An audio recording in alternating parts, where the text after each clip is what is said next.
Hi, everybody. My name is Zeb Wellborn, president of the Chino Valley Chamber of Commerce. Today, we're having our Chino Valley Leaders Webinar on the coronavirus. I'm going to give you our brief agenda for today. So we have, hopefully, we're going to have these guests here today. We have the Public Information Officer from Chino Valley Unified School District, Imee, Perius. We have Chino City Council member Paul Rodriguez. We have U.S. Congresswoman Norma Torres and/or her representative Sol Guerra.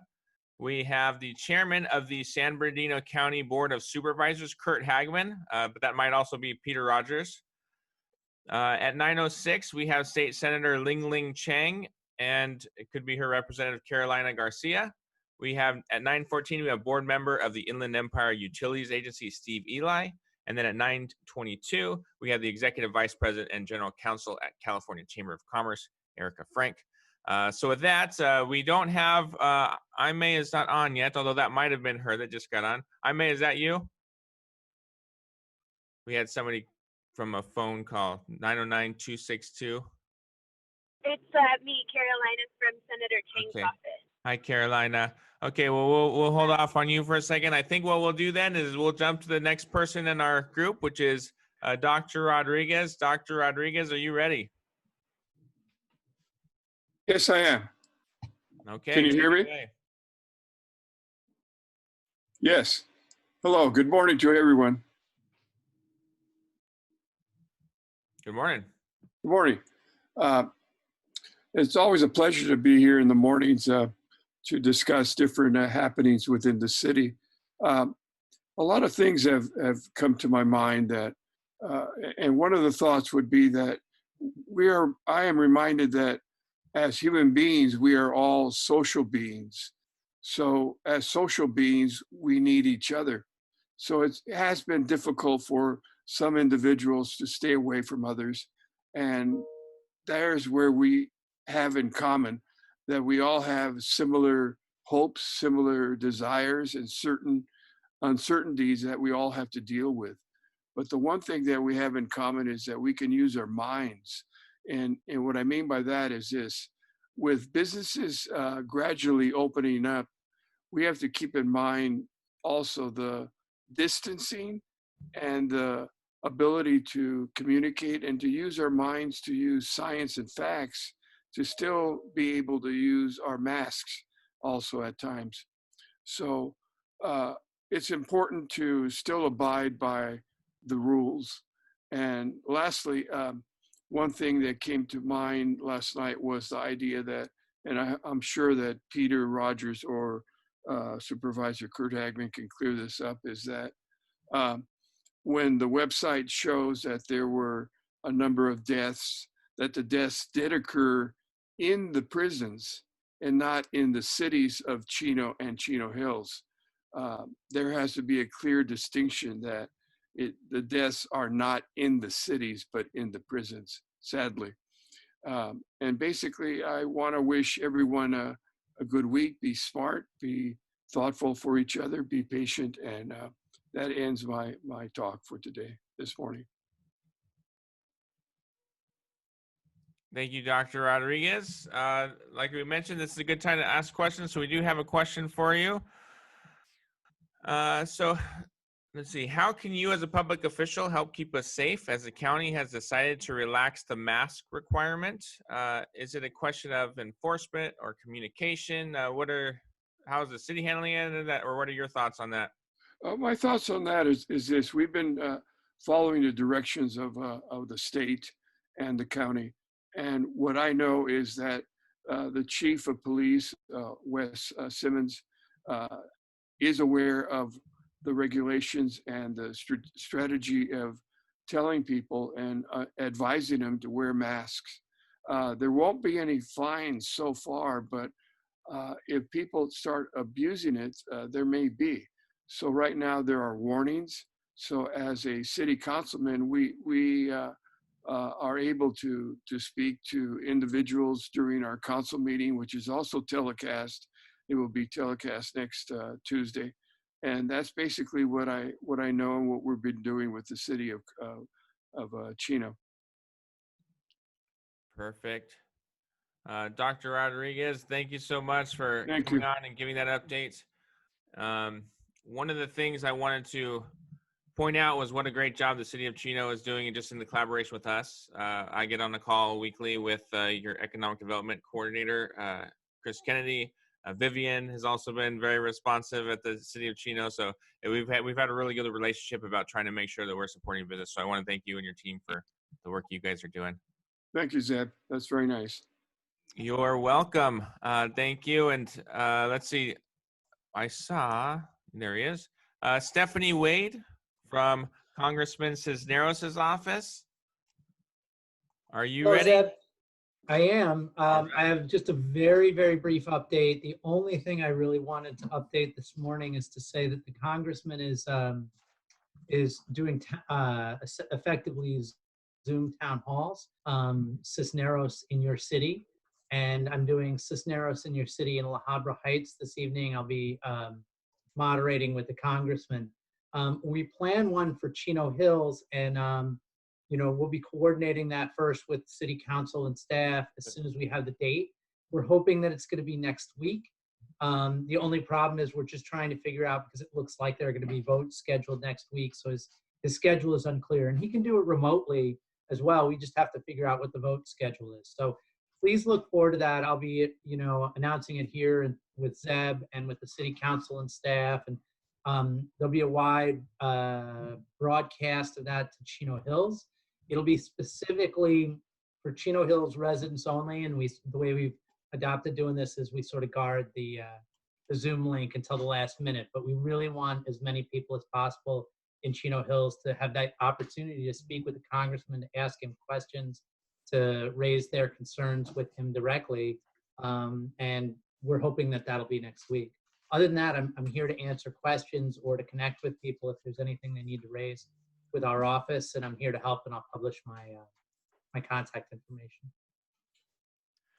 Okay, so we have a question from Jim. This is, how can the House of Representative committees get the opportunity to hear from national leading officials? Yeah, well, I mean, this morning we are having the opportunity in the Senate to hear from some of the leading health officials. I can get back with you on an answer from the office, but the congressman doesn't sit on a lot of those direct committees, but we've been very frustrated at our inability to get some of those questions answered. And we're continuing to press that with leadership. And I can't tell you what that exact answer is, but I believe that was Jim Gallagher I just saw in the chat. And I'd like to get him a response directly from our legislative team. And I point that out to folks. If they have specific questions like that about things that really involve legislative work, contact me directly, and then I'll put you in touch with, or I'll reach out to the legislative team and get you a very specific answer on what we're currently working on, letters we've signed on with. We can often sign on with things that constituents are asking for, particularly bills and legislation. Cool. And then I might have a couple of questions for you. We looked at the PPP loans. I know a lot of our businesses were not sure if they hadn't received it yet at certain times. I know a lot of them have. Do you get updates on those about how that process is working out for our local businesses? What are you hearing right now? I'm hearing that the money is running out, so I hope that everybody is acting as quickly as possible, and that they've already preferably gotten their applications in. But we're still encouraging people to continue to apply, even as we understand that the money in this round of funding is beginning to run out. But we also, the other update I have is that, in yesterday's call, the chief of staff and the legislative director are saying we anticipate a vote, and there are some complicated negotiations going on. One of the key issues being how we're going to make sure more of those loans get to Main Street and not to, large publicly traded companies. And we know that some of those fixes really have worked. I mean, very little, if any, of the stimulus money made it to Chino Hills in the first round. But I have spoken to folks, for instance, restaurant owners who received up to $150,000 in PPP loans. So, and that's in Chino Hills. So we know it's getting out. It's just not enough getting out as quickly as we would like. And we're fighting for that. And I think just about every representative in the country on a very bipartisan basis is seeing that, because we're seeing the local effect, and we know it's not getting where it's most needed in the small businesses. So look for us to keep fighting for that and for the next round of funding to be even better than the last round. But I can't say that we're happy about what's happened. I think it's been better than the first round, and we're still fighting for better. Yeah, is there do you have data on the funds that are coming into Chino Hills, for example? Do we know? I'll be frank with you, Zeb. I think your data is probably better than my data at this point, but I'd like to take that specifically. And let's use Chino Hills as a case study, and I'll try and see if by next week we can have, you know, on this call, we can have an answer, you know, working directly with the Small Business Administration and asking them for that as an example of what's gotten out to our district. Cool, cool. Yeah, I'm writing that one know down. that for sure.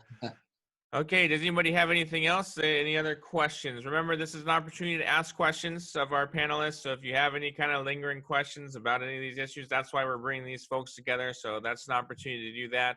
I also want to remind everybody that we are going to be posting this on our Facebook page following. So give me a little bit of time to edit it and put it up. And then the same thing, it will be there. It will also be on our YouTube page, and I'll send it out via email afterwards. So this is something you can also share with your family and friends if you find the information here valuable. Next up on our list is we have from, give me 1 second here. We have the representative from the chairman of the San Bernardino County Board of Supervisors, Curt Hagman's office, Peter Rogers. Well, hello, Zeb. How are you? Doing great. Thank you for joining us. And just get back to Stephanie for a second. Just let us know as soon as possible if you're pulling together some type of event that requires council members and our staff involvement, and we'll help publicize it if need be. If it's not next week, the week after, just a little bit of time, and I know I'll participate as needed on the Congressman's behalf.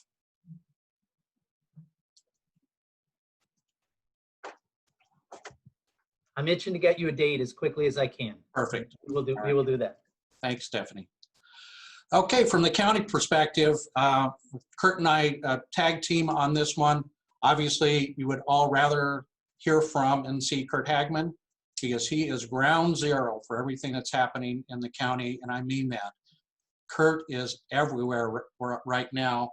He's at all the meetings. He's helping. He's really integral in the leadership of what's taking place in the county.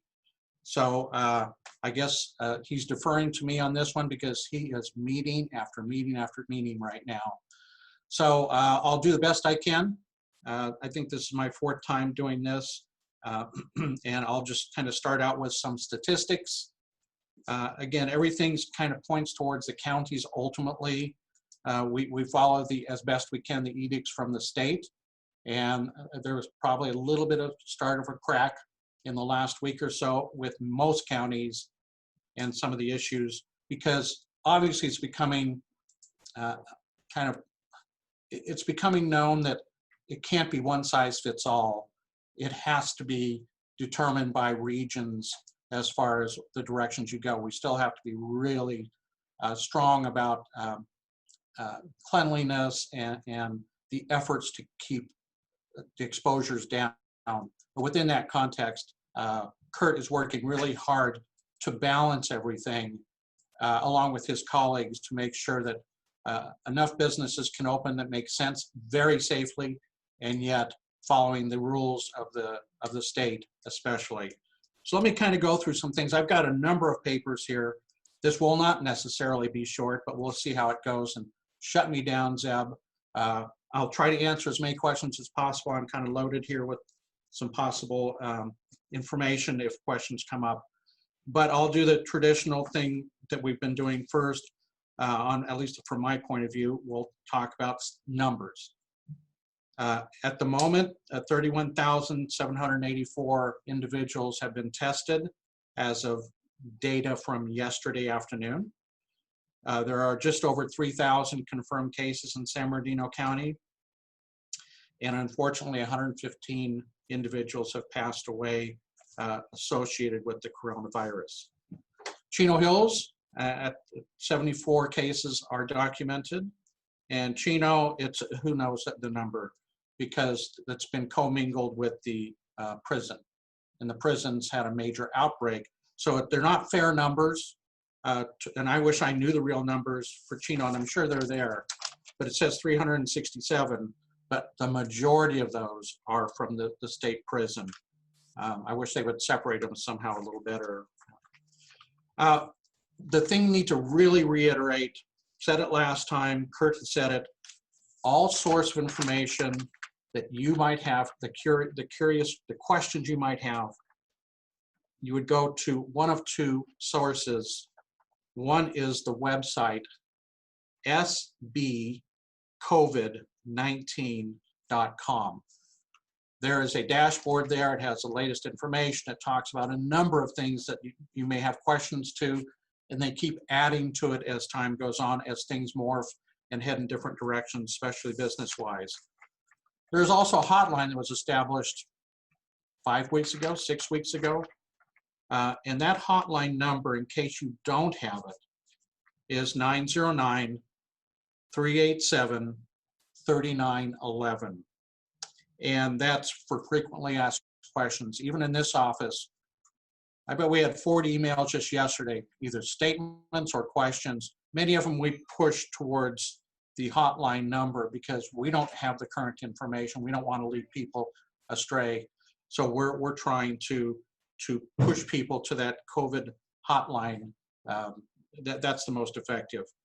Testing. Arrowhead Regional is doing testing on a regular basis now.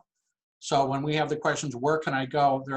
That COVID hotline or the website have where all the tests are taking place, but Arrowhead Regional is daily. And you have to do an appointment. And I'll just throw out the number. I know there's a lot here, but I'll throw out the number in case anybody is interested. Appointments, area code 855-422-8029. And test sites can be found on the website. I know that Montclair, newly renamed, not Montclair Place now, the plaza, they're doing them every Friday. So at least in the Curt's 4th district, which is this region on the west side, you can access Montclair Place. You have to have an appointment, but you can go on the website that I talked about, and that'll lead you to the information as to how to make an appointment that's a little more convenient for you versus regional, Arrowhead Regional, let's say. News, lots has happened since we last spoke, since you last spoke to Curt last Tuesday.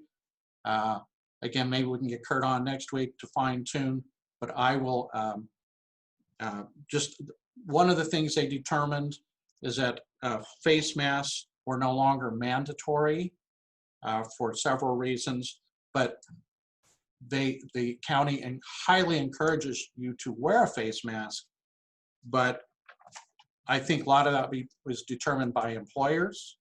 It's determined by any of these stores you may be going into at some point, such as I went into Lowe's the other day, Home Depot. I mean, they have their what they would like to see corporate-wide, but even though it's not a mandatory requirement now, it is highly recommended that everybody continues with their face masks when they're out in the public, especially.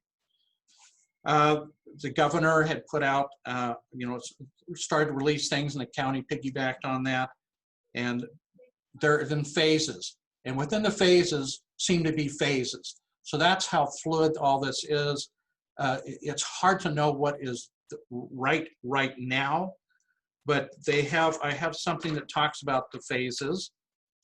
And phase 2, this is early phase 2, low risk, and low risk things that can open, as you may or may not know: bookstores, jewelry stores, clothing and shoe stores, home and furnishing stores, sporting goods, antique stores, music stores, florists.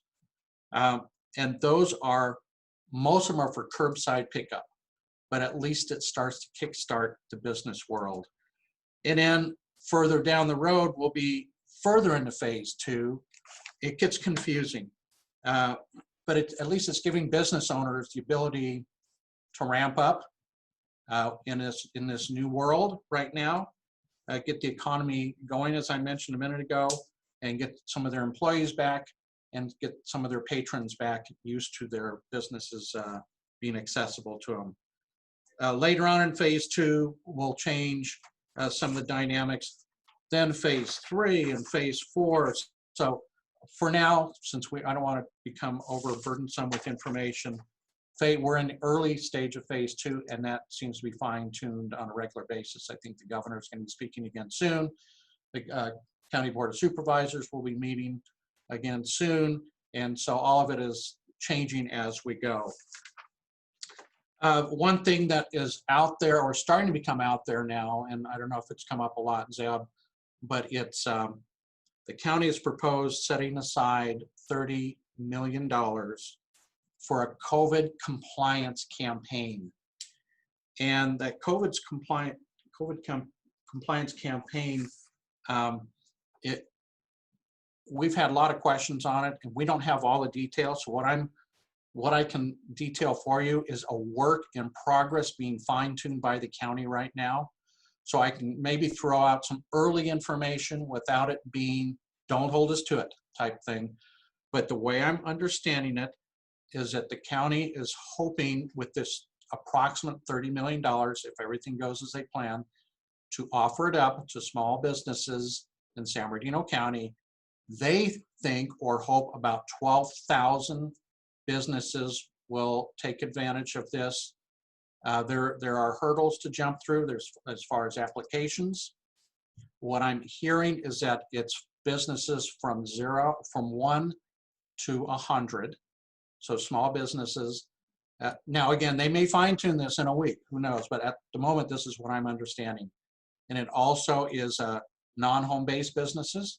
It's businesses that have been around 3 years or longer. And there were some guidelines associated with it as far as what you could not be. I think it was nonprofits weren't eligible. Maybe that'll change. Also, some of the criteria for how to apply. June 1st is what I'm understanding will be the start date for the application process online. In that phase, phase 1 of this would be applications from June 1st to July 31st. Depending upon how much money is left over, they would do another round of applications, and they're fine-tuning what it's going to take for you to apply for it. But you'll have to have lots of documents out. And what I read in the document is that the priorities will be given to those that did not receive funding, let's say through the PPP program. So they're trying to help some of those really small businesses that didn't have the access to or were not granted some of the funding that came from the Fed side of things. Again, there's a ton of information out here, and it's ever changing. But I thought at least I'd bring up the COVID compliance aspect of it, and more to come on that. And a lot of people are asking about it, and I just don't, there's just, and when I see Curt on webinars in the last couple of days, it's happening. They just don't have the exact details, but I think that's generally that will kickstart some of this, but applications won't be accepted until June 1st, at least at the moment. So I think that's all. I mean, there's probably 20 other things, but that's probably all, so I don't go on and on and on. Yeah, no, and thank you, Peter. Thank you for giving that update. I know there's a lot in this concept There is. doing all that, so good on you and your team for trying to educate us as best as possible. We had a couple of questions. I got 3 of them, I think. Okay. We had one about the face mask just being an issue in terms of there's a concern about people wearing face masks or not. Can you maybe enlighten us a little bit on that and why? So the face mask, I think it's been loosened a little bit. I'll tell you, we did receive a number of what we call web contacts in the last couple of days. People concerned that they were loosening up too soon, but I think the direction people we're going these days is that you have to take care of yourself as much as possible. They know summer's coming up, and that the face masks are can be cumbersome, can be hot, hard to breathe. So I think they're relying on people to be stewards of their own health to some degree. If you need to stay in-house as much as possible, please do that. But the face masks, I think they're just loosening up and then letting the guidelines be dictated by society, at least in San Bernardino County, As I mentioned, businesses will dictate whether you need a face mask in or not. On the trails here in Chino Hills, we have 48 miles of trails. We have people all over the place. Some are wearing them, some are not. I think it's determined by if it's a family member that you're with every day, you don't need to wear a face mask. But if you're around people or conversing, you probably should have one. So you probably should always have one with you, but it's just now not mandatory. Other than that, I don't know what parameters the supervisors base their decision on. Sure. And then when there's a question about, so a lot of these, the phase 2 and the reopening of businesses and that, a lot of these are businesses where they're not sure where they fall in that category. If a business isn't sure, how do they know whether or not they can open, what they should be doing when they do? Do you have any, who should they be reaching? I would go on that website that I mentioned and see if you can track down some of the information that's on there. Again, it is confusing. There's no doubt about it. But that's why I think forums such as this make it at least a little easier for business people to feel a little more confident as to what's going on. But I would try the website first and see what the definitions are. Again, I have some definitions in front of me, but it may change in a day and a half. And all of a sudden the information I say now is just old information. So again, it's early phase 2, and it's a work in progress, and it's ever changing. Is there somebody that they can contact directly? Is there a phone number, an email, or somebody, or is it just that compliance hotline that I mentioned? That's why it was important for me to get that number out as soon as possible, because that hotline is kind of our go-to also when we have some questions. If Curt's not around or if he doesn't know something, those people have been trained to provide the most current information possible. Okay, great. I can give the number again if need be. Yeah, and we'll make sure we put it in the chat. Okay, but let me just give the number. Sure. It's 909-387-3911. Okay, and then my last question is, I know that, so if somebody calls and says, hey, I've heard about this program through San Bernardino County, they have funds that are set aside for the COVID compliance, you're just telling them, wait until June 1st, make sure you visit the website at that time and you can apply. I bet in a week from now, much more information will be out there. Anybody that's listening to this right now is going to know about it because they're obviously staying tuned to the Chino Valley Chamber. The information will be disseminated, I think, very rapidly once all the details are worked out. But this is kind of early stage of we'd like to get some monies out to the small businesses. But June 1st is what I understand to be the start date of applications. That could change, but I think the information is going to roll out really soon as to the exact details. Okay, perfect. Peter, thank you so much. I really appreciate it. You got it. All right, Zeb. Take care. You too. Bye. Bye-bye. Okay, next on our list is Imee Perius from the Chino Valley Unified School District. Imee, are you there? Yes, good morning, everyone. Thank you for including us in this. Dr. Enfield asked me to give an update here, and excuse me. The biggest, we don't have too many updates. The school year is getting ready to wind down. Our last day of instruction is May 22nd. And the biggest news that we have is that with the approval of San Bernardino County, we are able to now hold drive-up graduations for all of our high schools. So we're in the process of planning those right now, and they should be taking place during the week that normal graduations would have taken place, which is the week of Memorial Day, which is the week of the 25th. Aside from that, we have summer school is going to be virtual this year. And all school activities are still canceled pending San Bernardino County and State of California guidance. And that's all for now. I'm happy to take any questions if anyone has any. Cool. We did have one question that's come in.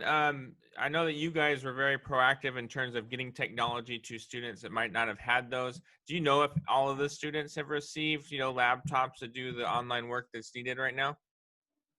Yes, so we did a really strong push on several occasions on all of our platforms to offer technology devices as well as hotspots to students who needed them and did not have them. And we were able to provide all of the requests. So we didn't automatically provide them to all of our students, just the ones who applied and requested them, but we did complete those. Okay, perfect. Well, I really appreciate you coming on and providing an update. I know you also had a meeting today, so I don't want to keep you too long. So thank you for coming in and giving that to us. I really appreciate it. Great, thank you for having me. Okay, thanks, Imee. Okay, our next panelist is from U.S. Congresswoman Norma Torres' office. Sol, are you there? Hey, Zeb, can you hear me? Yes, we can. Awesome. Apologies for having some tech issues, but thanks so much for opening up the platform for myself on behalf of the Congresswoman.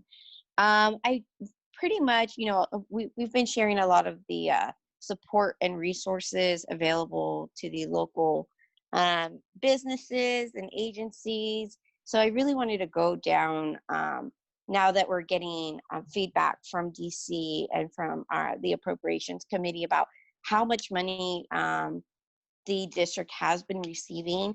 And so we just found out yesterday actually, that the city of Chino will be receiving a Reclamation Fund of $750,000 to help with their well 14 site. And so it's their water well, and it would provide 3,705 acre feet per year of treated water. Additionally, Inland Empire Utilities Agency will also receive $750,000 for their project to help remove contaminants within the groundwater near the Chino Airport. Last week, we were informed that Congress has provided over $1 million to the health centers within the district. Let's see, when Congress approved the $14 billion of support system for our local higher ed universities, we're able to allocate $75 million to the colleges within the region. Let me see. And that's pretty much, oh, I did not go on CDBG.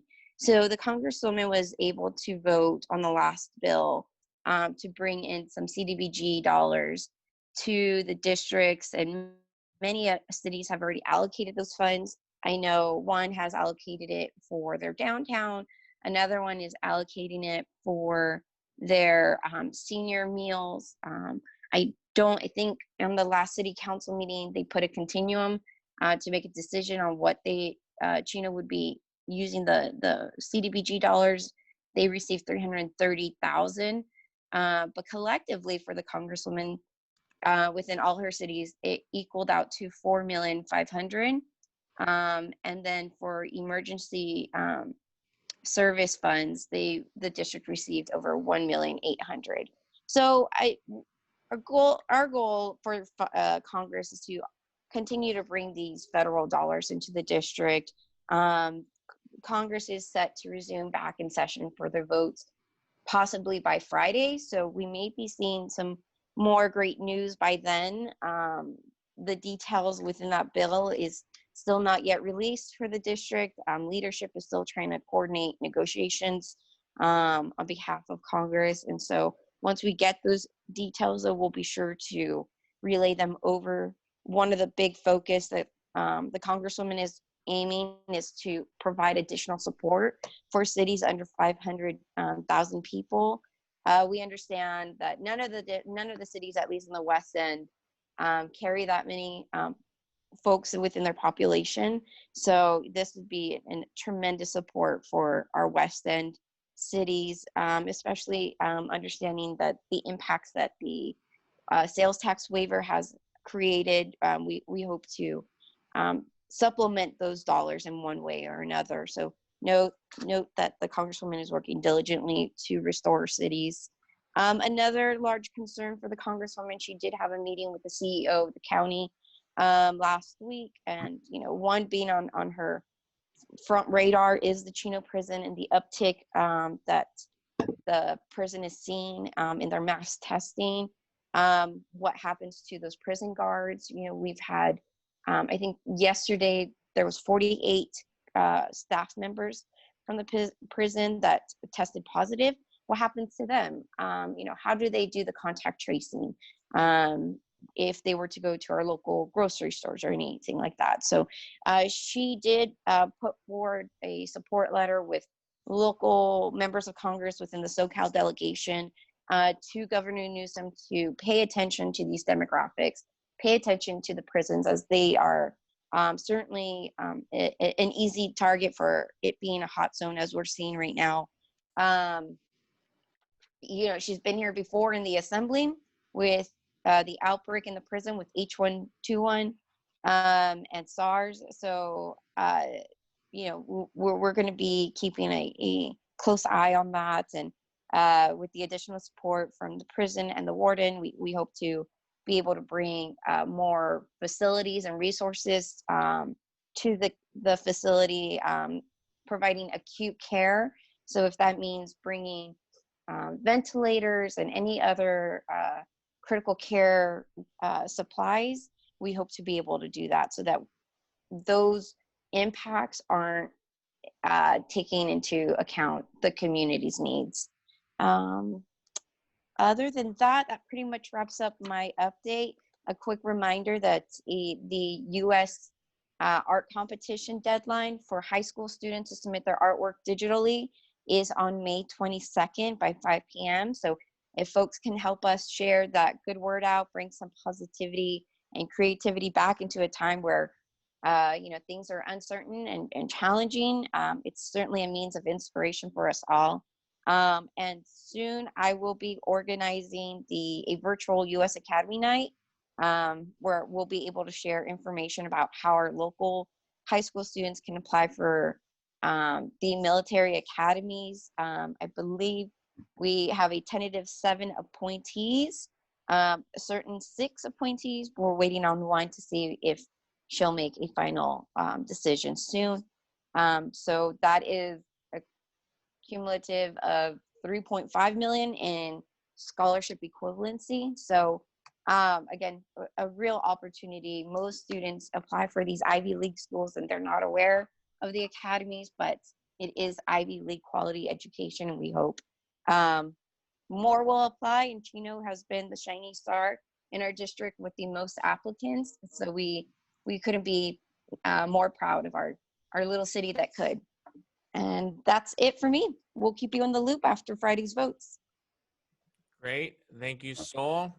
We have a question which was also asked of Congressman Cisneros' office, is how can the House of Representative committees get the opportunity to hear from national leading officials?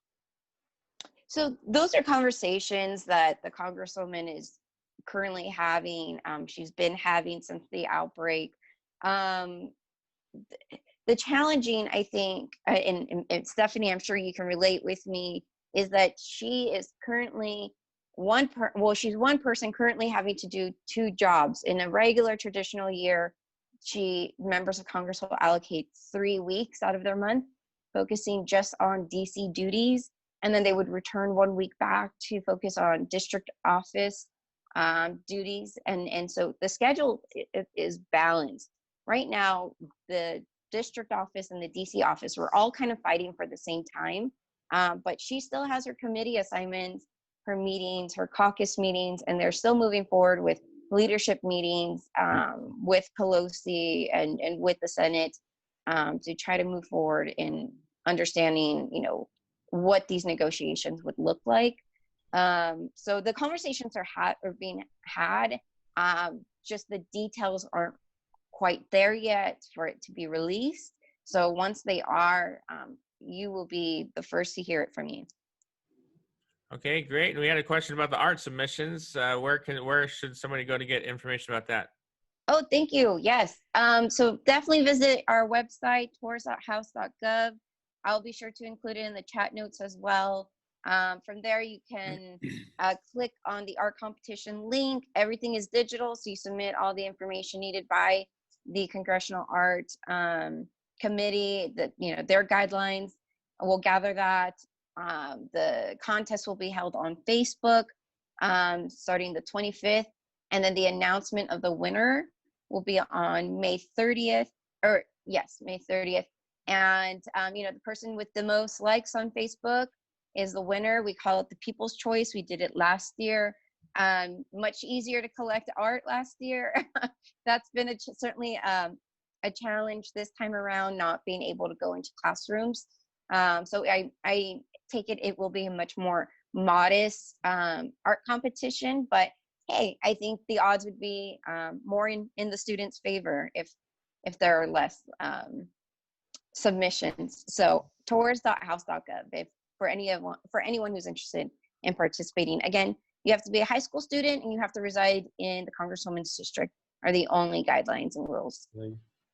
Okay, perfect. Sol, thank you so much. Thank you. I want to give a kind of brief update just in our chat box. So we have, so not only do we have our panelists, but we also have representatives from a lot of different agencies across the Chino Valley. So just off the top of what I'm kind of reading here, we have people from the BAA, the Chino Valley Fire, the City of Chino Hills, Chaffee College. We have board members for the Chamber. We have Inland Empire Utilities Agency representatives, City of Chino Council members. Let's see, somebody from the Monte Vista Water District and the Metropolitan Water District. So if you have questions, don't be shy. Feel free to use those chat boxes, and we have other Chino Valley leaders that are also present here and able to ask and answer more questions also. So with that, I want to pass it on to our next panelist, which is from State Senator Ling Chang's office. We have Carolina Garcia. Carolina, are you there? Hi, good morning. Do you hear me? Yes. Great. So, yes, good morning, Zeb and Chamber. Again, thank you for inviting us to join you to continue these updates to the community. Things are definitely changing, and so we are happy to stay in communication with you all. And yes, I wanted to give you a few updates as of last week. As many of you know, the governor announced the initial stages of phase 2, the reopening. And so we continue to communicate with our local governments to stay updated on developments at the local level. We are awaiting any announcements from him to better understand what the rest of phase 2 will look like and await timing on that. I know we've received a few calls to our office asking when necessarily things will happen and when phase 2 will be done and phase 3 will open up. And I just wanted to kind of put it out there that we also are receiving these updates, and we do try to keep our community informed as soon as we receive them. And so that's something to note. The other thing that I wanted to update you all on is I know that last week folks were asking when the legislative session would begin.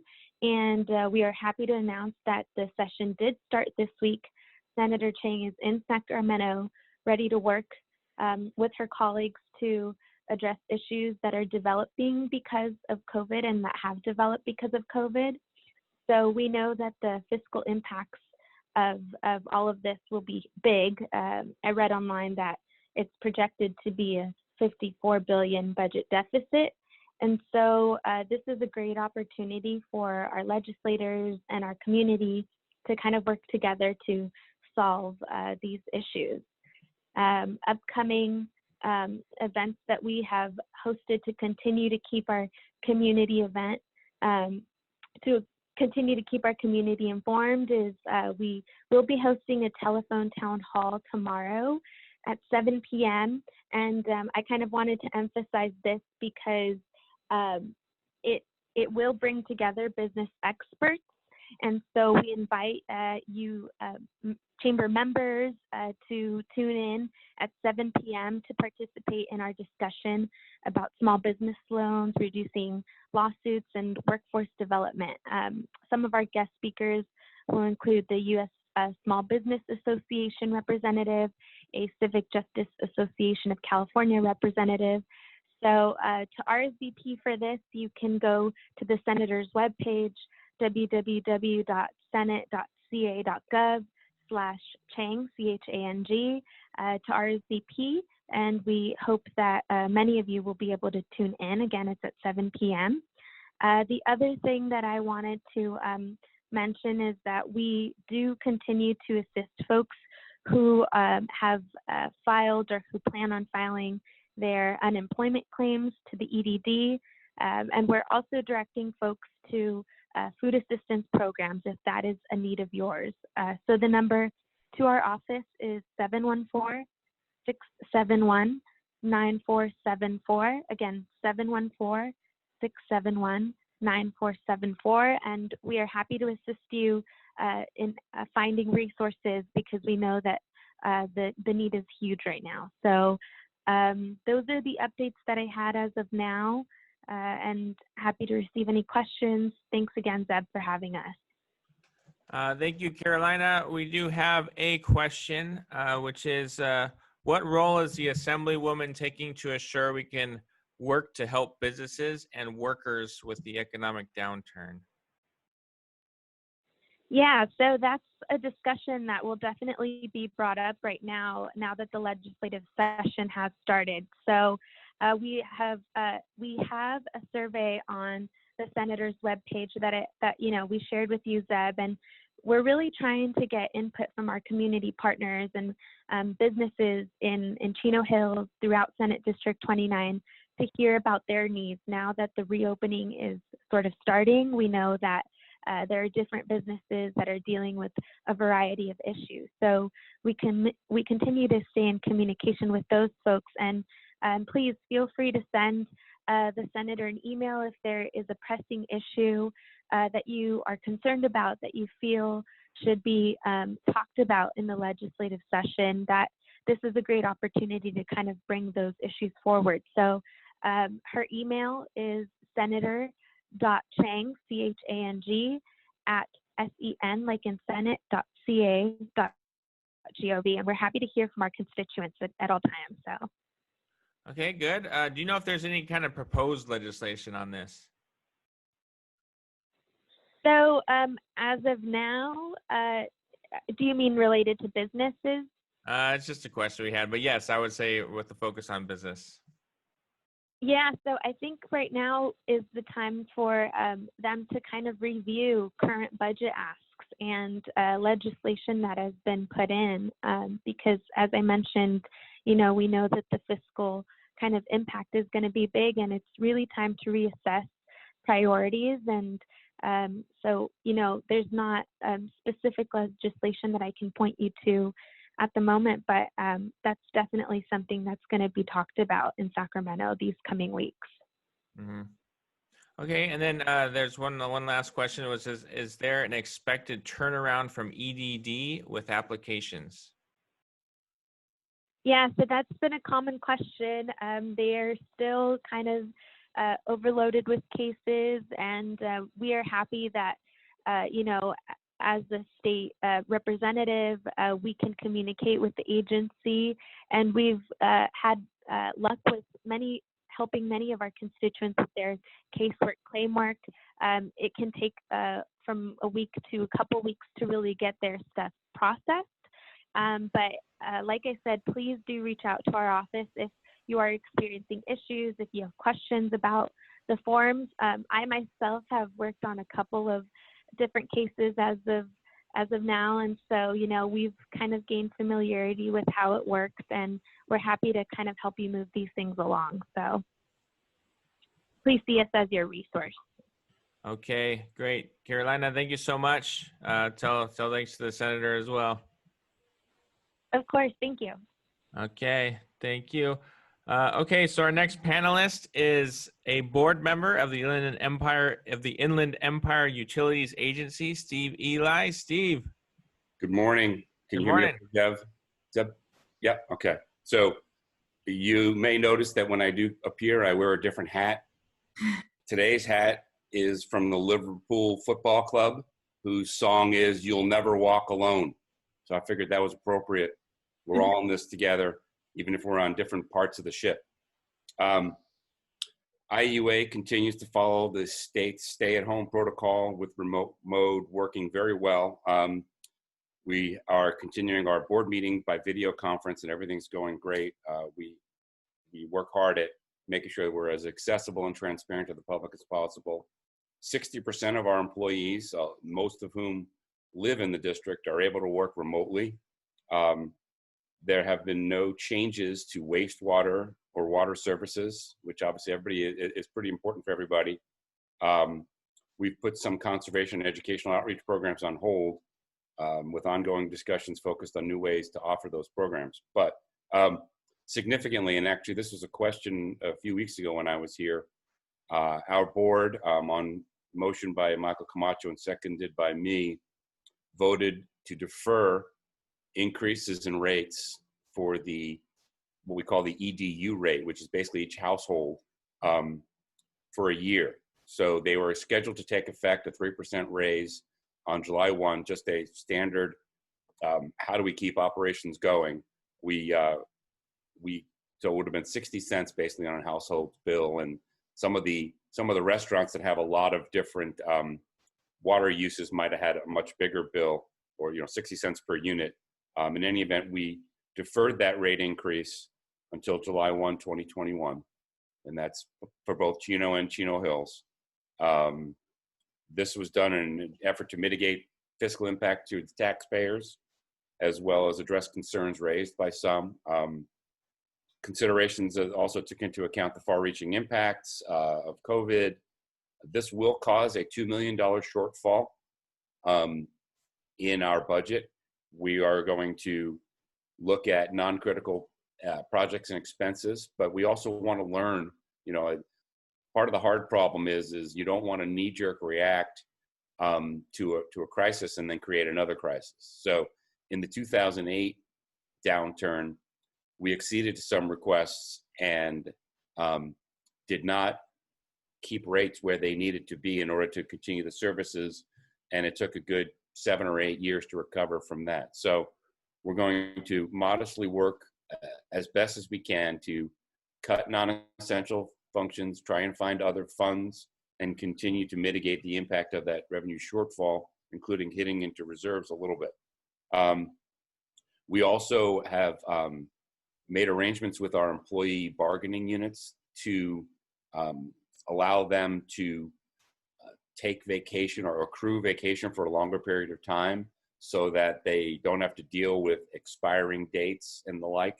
So that, again, is just trying to help people in our community and do the best we can with both our employees as well as the community at large. We have not slowed down any capital projects or any construction work. We've altered the way we do things because of social distancing, but we have not changed that. Significantly for the community in general, the Chino Creek Wetlands Park is open. We do ask that people continue to physically distance and wear masks while they're walking on the trails, as it is near some of our employees and we don't want them to be exposed to anyone. But we are trying to continue to do our part in this region to make sure that what we have and the resources we have are available. So that's what I got. Perfect. Thank you, Steve. We had one question is you mentioned the $2 million shortfall. How does that, can you elaborate a little bit on the impacts you feel like that's going to be taking on your organization? So it's hard to judge because we haven't yet been able to figure out where we can find the savings. So our overall budget is $250 million a year. And we have several funds within that. There's water funds, wastewater funds, et cetera. So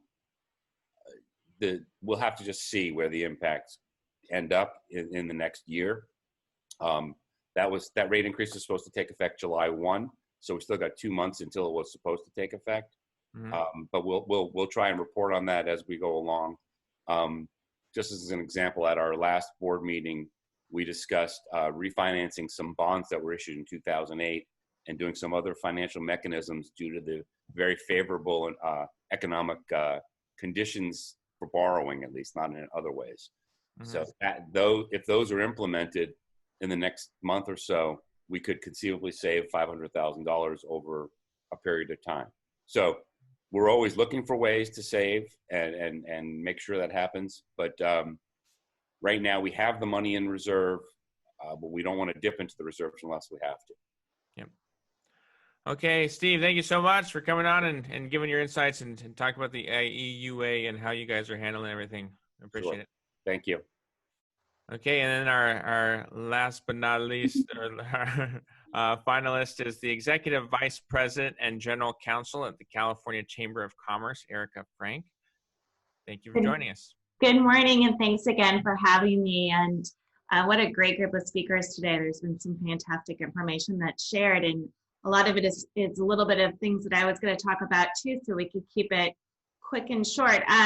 Just picking up on some of the things that Carolina had mentioned as far as what the legislature is doing, what the governor's been up to. As she mentioned last week, the governor did issue what he's calling his resilience roadmap that had a few guidelines for specific industries, as we've talked about this morning, being in that early phase too. And so there's quite a bit of information on the governor's website at covid19.ca.gov with some guidelines that employers can talk about based on their industries, and they're broken up by agriculture, outer dealerships, childcare, construction, delivery services, hotels and lodging. The list goes on, and there's some very helpful information there. In addition, as we heard, the legislature is back in session. Cal Chamber did release its job killer list yesterday. You can access that on calchamber.com. Unfortunately, we do have 10 job killers that we've listed there that we believe will impact the economy and employers, particularly during this difficult time. Shifting to just a couple of federal issues, we talked about the Family First legislation a couple of weeks ago. That's the federal sick leave and FMLA. That's administered through the Federal Department of Labor, and the Department of Labor continues to update their FAQs. I think we're in the 90s now on the FAQs, but it is still a helpful resource for employers to go to if they have questions on the administration of that emergency FMLA and sick leave. Such questions as, if I'm a small business, do I get the exemption? How do I calculate the pay for employees? So there's a lot of really good information there. Also, the DLSC, that's the California Department of Labor, and the EDD, both of which are instrumental through all of this today. They continually update their websites as well, so it's a good place for employers to go. And I know there's continued questions about the EDD and administering the relief payments, and I know that the EDD is continuing to put information on their website and encouraging folks to visit it. So in a nutshell, that's where we are. I think someone had on the call earlier, maybe it was Roger, who mentioned that things are in flux and constantly changing, and that is absolutely the truth. Every day is a little bit different. Perfect. Well, thank you so much for sharing those updates. We have a question for you from one of our board members, which is, what can the chamber do, or what should the chamber be doing to help small businesses survive and jumpstart the economy? You know, I think right now it's providing all that information and coalescing information into one location. We do have on Cal Chamber's website a COVID-19 resource page where we are doing our best to get all of the information in one location, because it's pretty easy to get bombarded with information coming from all sorts of sources. You know, paying attention to the CDC website as far as what guidance the CDC is providing as it relates to protecting the safety of the customers and to your employees. The governor's website is something that I would suggest visiting as well, simply because it's constantly changing and providing guidelines for the businesses as well. Yeah, perfect. And just to highlight that is we are doing that here locally, covering the Chino Valley, providing those updates. We have our COVID-19 update page on our website. We're updating it probably once every other day. And a lot of the information that we're getting is coming from Cal Chamber, and it's coming from the U.S. Chamber, and it's coming from the CDC, and it's coming from the County of San Bernardino, and it's coming from the City of Chino and Chino. So we're trying to congregate everything that's designed for businesses in our area so that they have the most up-to-date available information to them. I try to make it as easily digestible as possible as well. So that's something that we're trying to do for our businesses. So thank you guys for sending out that good info. And you mentioned the job killer list. That's one of the things that will be on our email that we're sending out probably tomorrow. So it'll be in there as well. All right. Well, thank you. Cool. Thank you very much. I appreciate you coming down and sharing those insights with our Chino Valley members and residents. With that, I think I want to just kind of wrap things up real quick. I'll give a brief update from the chamber side of things. We are kind of working on a big project for us, which is a pitch competition. So it's a CVCC pitch competition. We've got entrepreneurial-minded students in the Chino Valley that has submitted an entrepreneurial idea, and we're going to do like a Shark Tank type event. We're planning on doing this live, but we switched it to do a virtual event. It's going to be this Thursday from 6 to 9. One of the things I'm really proud of and really excited to share is that we've secured lots of funding and sponsorships for this event from people that are really interested in supporting and promoting entrepreneurism in the Chino Valley. So the funds that we're raising are going towards this program to help give grants to students who have an entrepreneurial mind and to kind of promote entrepreneurship in the Chino Valley. We're also using it as a way to create job shadowing and internship programs through the chamber and be able to connect our students with business leaders and start to develop that conversation, which I don't think we've done extremely well here in the Chino Valley. So we want to try to start to develop that, and this is as good a time as any to make that happen. So we're looking forward to that on Thursday, so I encourage you to attend. We also have tomorrow, we have our business at breakfast. So the presentation or the topic is going to be 3 keys to getting the right things done to grow your business. Connie Medina is the speaker that day. So that will be tomorrow morning from 7:45 to 9. It's also a great chance to network with other business owners. I want to thank our panelists for attending today. I'm going to call it a day. I'll leave it on in case anybody wanted to chat in the chat box. I'm also going to throw up our Chairman's Circle sponsors information throughout the year, but feel free to use the chat section to chat and communicate with each other. And thank you for coming in and attending and sharing your thoughts. So thank you.